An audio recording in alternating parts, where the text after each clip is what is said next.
Besides of producing and DJing, I also have a radio show. It's a massive one. It's a 4-hour show every week. It's on SiriusXM in the US, covering North America. It's actually the only national station there. And that show is also heavily dependent on Sonnox. StoneBridge here to get your Saturday night started in style. Just back from Miami, which was better than ever. Got a lot of new tunes to play for you this week. So lock in, turn it up and enjoy the ride. StoneBridge. If you look at these tracks, look at them, it's like a brick, all of it.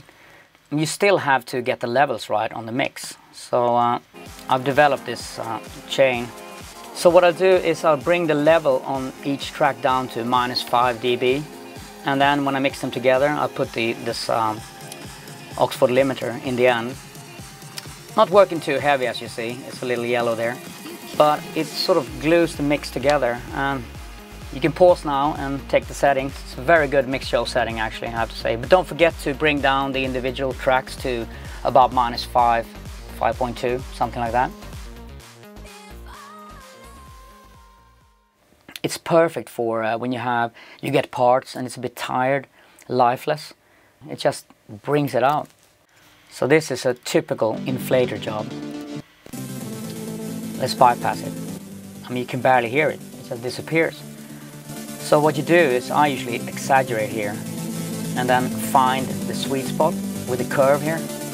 This is how much, and this is where you find the, there it is, the gray. But I had it pretty good, so we'll leave it there. And then basically, and I couldn't resist putting some extra bits in here, kicks and stuff, but I would say the inflator really opened up this mix. It was amazing difference. We have, let's see here,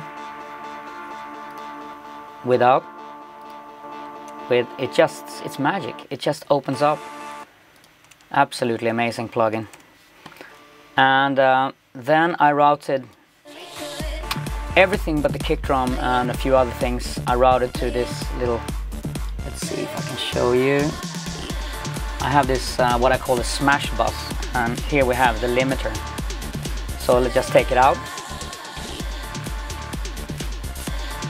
And here's the magic, the enhance. I think you should rename this to the magic slider fader. You know, this is where it happens. It's very easy to go crazy here.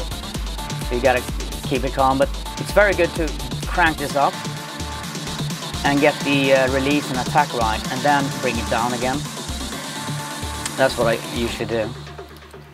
I try to leave vocals, effects and kick drums outside, you know, brick wall limiting, to keep some dynamics in there. So I have what I call the smash bus, where I send everything else, and I have a Sonnox working really, really hard on there.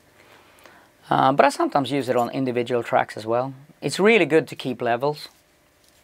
Plus that enhancing, you can get really interesting side effects sometimes.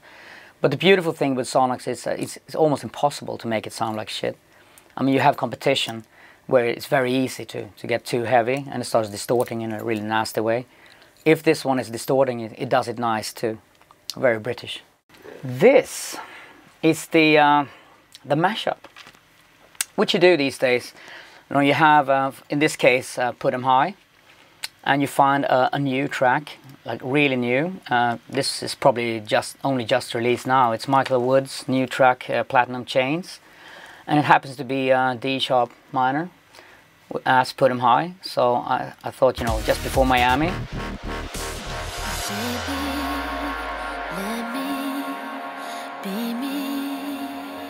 Put them high comes in.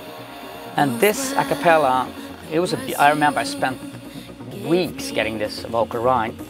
But in 2004, what we thought was right is not necessarily what we think is right now. So cue the inflator again. Now you're gonna hear the difference.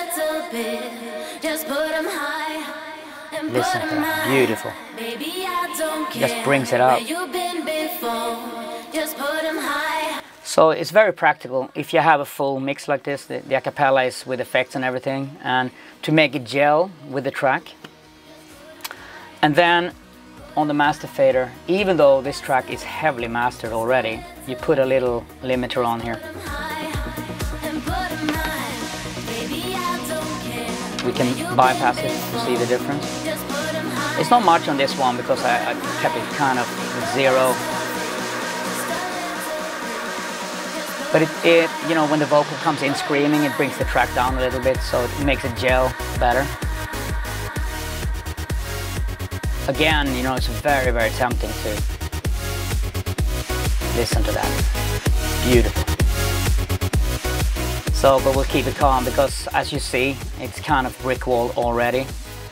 But I find that the Sonnox, it really, I mean, it's quite hard to make it sound nasty.